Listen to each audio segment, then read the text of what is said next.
ang naitutulong ng double tap sa ating mga cellphone. Dapat po natin tandaan na lahat ng cellphone ay may double tap.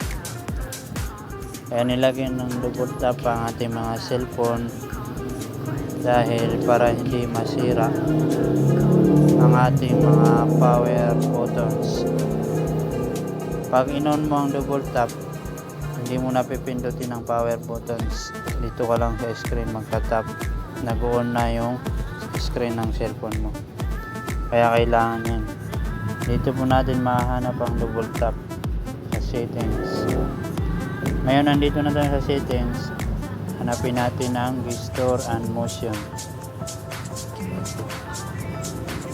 Ito po ang gesture and motion. Ito. Nandyan ang double tap. I-click natin ang screen off gesture. Then i-on natin ito. Yan. Ayan ang double tap. Double tap to wake or turn off screen. I-on natin yan. Then tingnan natin kung gagana siya.